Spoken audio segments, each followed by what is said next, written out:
قابل تاخیر کے حضرت مولانا مفتی محمد پرویز صاحب قاسمی دامت برکاتہ العالیہ، پہلے تم تعلیم سے موڑ دیے جاؤ گے، پہلے تم تعلیم سے موڑ دیے جاؤ گے، پھر کسی جرم سے تم جوڑ دیے جاؤ گے، پھر کسی جرم سے تم جوڑ دیے جاؤ گے۔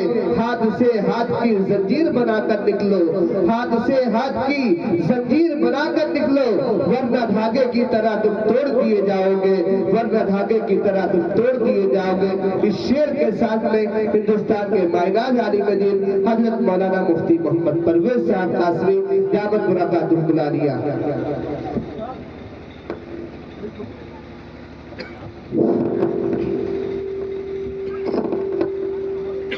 إن الحمد لله نحمده ونستعينه ونؤمن به ونعوذ بالله من شرور أنفسنا ومن سيئات أعمالنا من يهده الله فلا مضل له ومن يضلل فلا هادي له ونشهد أن لا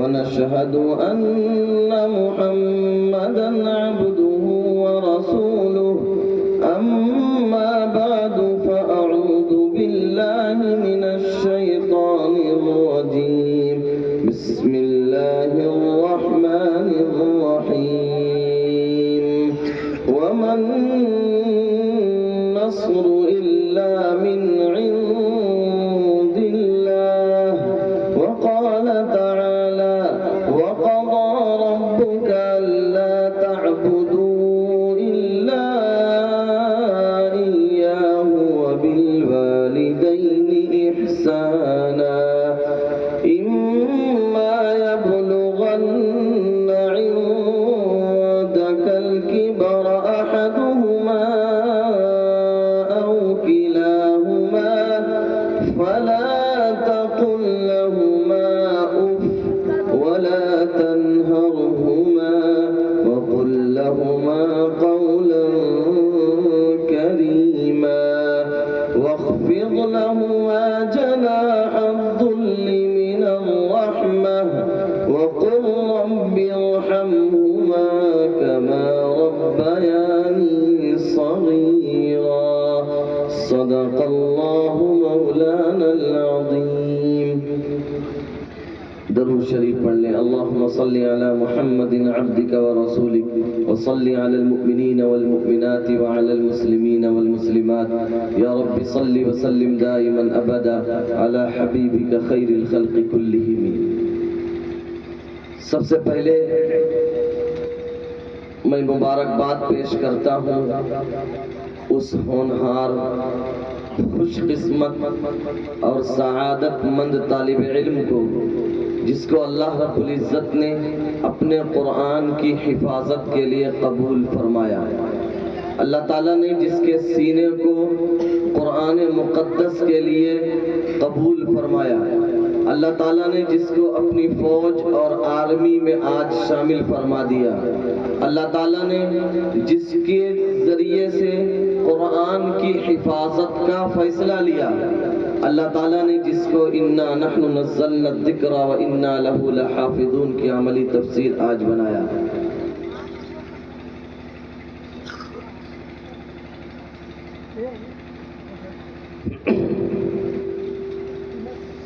اللہ تعالیٰ اس بچے کو قبول فرمائے، اس سینے کو قبول فرمائے، اور اس کے ساتھ ساتھ ہی مبارکباد کے، بلکہ اس بچے سے بڑھ کر مبارکباد کے مستحق ہیں ان کے وہ استاذ محترم جنہوں نے اس بچے کے پیچھے دن و رات محنت کی۔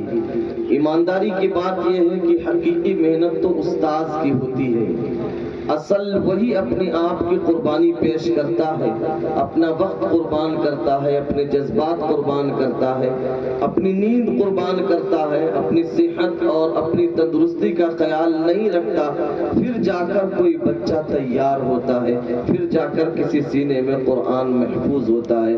اللہ تعالیٰ ان کے استاذ محترم کو بھی قبول فرمائے۔ اور یہ مبارکباد صرف ہم ہی نہیں پیش کرتے ہیں، یہ مبارکباد فرشتے پہلے ہی پیش کر چکے ہیں۔ چنانچہ اللہ کے محبوب حضرت محمد مصطفیٰ صلی اللہ علیہ وسلم نے ارشاد فرمایا، ان اللہ قرأ طٰہٰ و یاسین قبل ان یخلق آدم بألف عام۔ اللہ رب العزت نے حضرت آدم کی پیدائش سے 1000 سال پہلے سورہ یاسین اور سورہ طٰہٰ کی تلاوت فرمائی۔ فلما سمعت الملائکہ، جب فرشتوں نے اس تلاوت کو سنی تو فرشتوں نے کیا کہا جانتے ہیں؟ فرشتوں نے کہا طوبیٰ لأمۃ ینزل علیہم ھذا، وہ امت کتنی خوش قسمت ہوگی، وہ امت کتنی سعادت مند ہوگی، اس امت کے اقبال کتنے بلند ہوں گے جس امت کے اوپر یہ قرآن اتارا جائے گا۔ طوبیٰ لأجواف تحمل ھذا، وہ سینے کس قدر مبارکبادیوں کے مستحق ہوں گے، وہ سینے کس قدر فخر کے قابل ہوں گے جن سینوں میں یہ قرآن محفوظ ہوگا۔ وطوبیٰ لألسنۃ تتکلم بھذا، وہ زبانیں کتنی بابرکت ہوں گی، وہ زبانیں کتنی سعادت مند ہوں گی جو زبانیں اس قرآن مقدس کو دہرائیں گی۔ جس زبان پر یا جن زبانوں پر قرآن کریم جاری ہوگا وہ زبانیں کتنی سعادت مند ہوں گی۔ تو یہ مبارکباد فرشتے پہلے ہی دے چکے ہیں۔ اللہ رب العزت اس بچے کو، اس کے استاذ کو، اس کے والدین کو، اس کے مدرسے کو، اس کے پیچھے محنت کرنے والے کو، تمام لوگوں کو قبول فرمائے اور ان کے لیے ذریعہ آخرت بنائے۔ دیکھیے اس وقت بحیثیت امت ہم نیشنل لیول سے لے کر انٹرنیشنل لیول تک اس بات کے منتظر ہیں، اس بات کا انتظار کر رہے ہیں کہ اللہ کی مدد اترے۔ یہاں سے لے کر پوری دنیا میں آپ دیکھ لیں، نگاہیں منتظر ہیں، دل میں بار بار یہ خیال آتا ہے، جذبات یہ پوچھتے ہیں کہ یہ پریشانی، یہ حالات، یہ چوطرفہ دھواں، یہ آگ، یہ اجڑے ہوئے گھر، یہ ویران بستیاں، یہ لٹتی پٹتی عزتیں، پھر اللہ کی مدد کیوں نہیں آتی؟ ہر مسلمان اس بات کو لے کر پریشان ہے، اور یہ بات بھی ہمارا ایمان ہونا چاہیے اس بات پر کہ مدد صرف اللہ بھیج سکتا ہے، نصرت صرف اللہ بھیج سکتا ہے، تائید صرف اللہ کی طرف سے ہوتی ہے، اور حمایت صرف اللہ کی طرف سے آتی ہے۔ مدد آئے گی تو اللہ ہی کی طرف سے آئے گی۔ وَمَن نَّصْرُ إِلَّا مِنْ عِنْدِ اللَّهِ، مدد اللہ ہی کی طرف سے آنی ہے۔ وہی عزت دے گا، وہی ذلت دے گا، وہی موت دے گا، وہی زندگی دے گا، وہی جس کو چاہے گا اٹھائے گا، وہی جس کو چاہے گا گرائے گا۔ اصل عزت و ذلت کا مالک، اصل موت و زندگی کا مالک، اصل بیماری اور شفا کا مالک، اصل سرخروئی اور پستی کا مالک اللہ ہے۔ اس لیے ہمارا یقین ہونا چاہیے کہ مدد آئے گی اللہ ہی کی طرف سے آئے گی۔ ہاں، کوئی مدد کیوں نہیں آتی، کیا وجہ ہے کہ مدد رکی ہوئی ہے؟ تو ہم اس بات پر غور کریں کہ اللہ تعالیٰ کی مدد کیوں نہیں آتی۔ اللہ تعالیٰ کی مدد نہ آنے کے بے شمار وجوہات اس کی ہو سکتی ہیں۔ ہم یہاں آپ کے سامنے حقوق کے تعلق سے ایک وجہ سے بیان کریں گے کہ جب حقوق کی پامالی ہونے لگے، حقوق میں دو طرح کے حقوق ہیں، ایک اللہ کے حقوق اور ایک بندوں کے حقوق۔ آج ہم اس دوراہے سے گزر رہے ہیں جہاں ہم نے اللہ کے حقوق کو بھی پامال کیا ہے، ہم نے مسجدوں کو ویران کیا، ہماری پیشانیاں ترس گئیں کہ کبھی اللہ کے سامنے یہ ٹکے، صرف جمعہ کی 2 رکعت، نہ آگے نہ پیچھے۔ ہم نے اللہ کے حقوق کو بھی پامال کیا، روزوں کا مذاق اڑایا، زکوٰۃ کو ہم نے بوجھ سمجھ لیا، حج کو ہم نے ایک دم سے دھکا دے کر بھگا دیا، غریبوں کی مدد، بیواؤں کا سہارا، یتیموں کے سر پر ہاتھ، یہ ہم نے چھوڑ دیا۔ تو اللہ کے حقوق کی بھی کوتاہی ہے اور بندوں کے حقوق کی بھی کوتاہی ہے، اس لیے اللہ تعالیٰ کی طرف سے یہ حالات ہیں۔ ہم اگر ٹھانیں کہ ہم اپنے آپ کو اگر حقوق کی ادائیگی پر ڈال دیں، اللہ کے حقوق کی ادائیگی پر بھی، بندوں کے حقوق کی ادائیگی پر بھی، تو یقیناً اللہ حالات بدلے گا اور اللہ ہی بدل سکتا ہے، اللہ مدد بھیجے گا اور اللہ ہی مدد بھیج سکتا ہے۔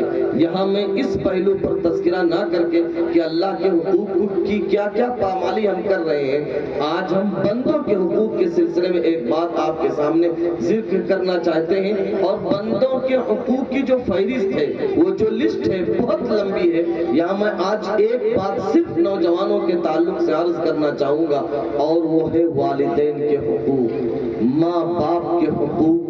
وہ ماں جس نے ہم کو جنم دیا، وہ ماں جس نے درد کو برداشت کیا، وہ ماں جس نے خون جگر ہمیں پلایا، وہ باپ جو ہمارے لیے دھوپ میں کھڑا رہا، وہ باپ جو ہمارے لیے دھوپ میں کھڑا ہوتا تھا تو پسینہ سر سے بہتا تھا اور پیر پر آ کر رکتا تھا، وہ باپ جس نے اپنی بہترین جوانی ہمارے لیے برباد کر دی، وہ باپ جس نے بہترین صحت ہمارے لیے ختم کر دی، وہ باپ جس نے اپنی پوری کل کائنات ہمارے لیے تباہ و برباد کر دی۔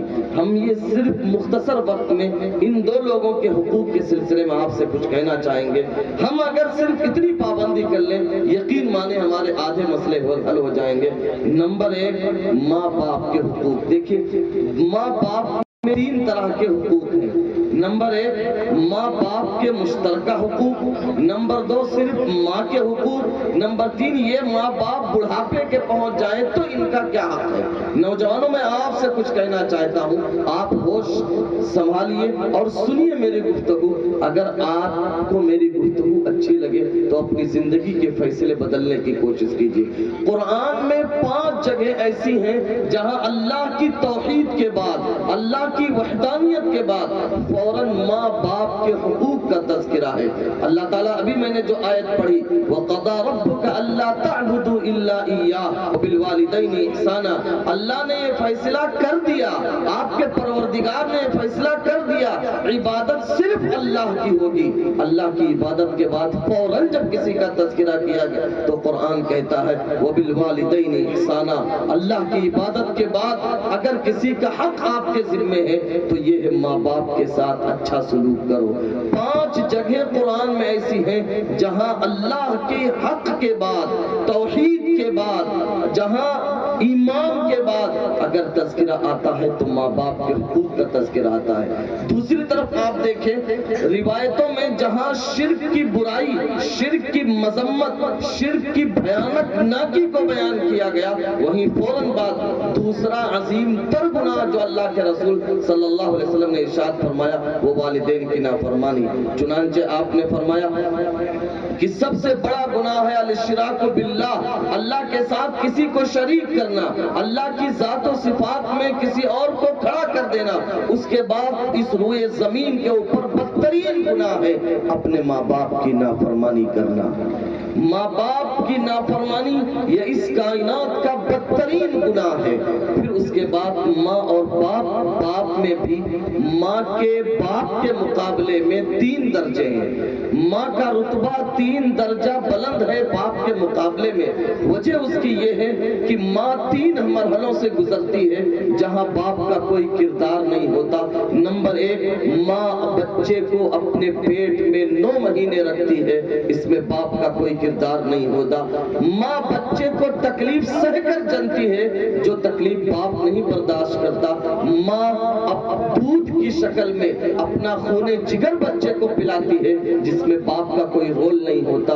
اس لیے ماں کے 3 درجے ہیں۔ ایک صحابی اللہ کے رسول صلی اللہ علیہ وسلم کے پاس آئے اور انہوں نے کہا من احق بحسن صحابتی، اے اللہ کے نبی، میرے حسن سلوک کا، میرے اچھے کردار کا سب سے زیادہ حقدار کون ہے؟ اللہ کے رسول صلی اللہ علیہ وسلم نے فرمایا تیری ماں۔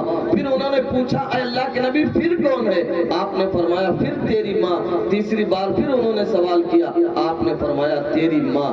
یعنی 3 درجے اللہ کے رسول صلی اللہ علیہ وسلم نے ماں کو دیے ہیں۔ جب انہوں نے 4تھی مرتبہ پوچھا تو آپ صلی اللہ علیہ وسلم نے فرمایا تیرا باپ، یعنی ماں کے بعد 4تھے درجے میں تم باپ کے ساتھ حسن سلوک کرو۔ ماں کیا ہستی ہے، آپ اندازہ لگائیے رسول خدا صلی اللہ علیہ وسلم کے اس پیغام سے۔ اللہ کے رسول صلی اللہ علیہ وسلم مقام جعرانہ میں گوشت تقسیم فرما رہے ہیں۔